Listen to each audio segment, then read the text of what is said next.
Hi மக்களே, இன்றைக்கி எங்கள் வீட்டில் என்ன ஸ்பெஷல்னு பார்த்தீங்கன்னா எண்ணெய் கத்திரிக்காய் காரக்குழம்பு தாங்க. வாங்க பார்க்கலாம். இப்போ கதையை ஆரம்பிக்கலாமா? ஒரு சின்ன கதை, ஓகேவா? ஒரு திருடன் ஒருத்தன் ஒரு வீட்டில் திருட போனான். அந்த வீட்டில் இருக்கிற பீரோ லாக்கரை அவனால் உடைக்கவே முடியல. எப்படியோ கஷ்டப்பட்டு அந்த லாக்கரை உடைச்சிட்டு அதில் இருந்த பணம் நகை எல்லாத்தையும் திருடிட்டு வந்துட்டான். வெளியே வந்ததுக்கப்புறம் தான் அவனை கவனிச்சான். அவன் கையில் இருக்கிற நகம் ஒன்று உடஞ்சி விழுந்துச்சு. அந்த நகம் எங்கே இருக்கும்னு சொல்லிட்டு திரும்பவும் அந்த வீட்டுக்குள்ளேயே போய் தேட ஆரம்பிச்சிட்டான்.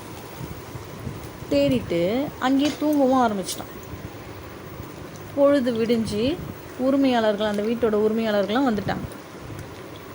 அந்த வீட்டில் எல்லா பொருளும் கலைஞ்சிருக்கிறத பார்த்து அவங்க பதறி போயிட்டு அப்புறம் பக்கத்துலேயே அந்த திருடையும் பார்த்தாங்க. திருடனை போட்டு அடிக்க ஆரம்பிச்சிட்டாங்க.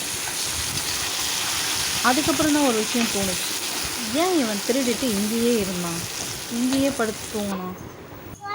அவன் நினச்சிருந்தா இங்கேருந்து எப்போ போயிட்டுருக்கலாமே, எதுக்காக அவன் இங்கேயே இருந்தான் அப்படின்ட்டு ஒரு டவுட் வந்தது. அந்த திருடன்கிட்டேயே அதுக்கான பதிலையும் கேட்டாங்க. அதுக்கு அந்த திருடன் மீதி கதையை நெக்ஸ்ட் வீடியோவில்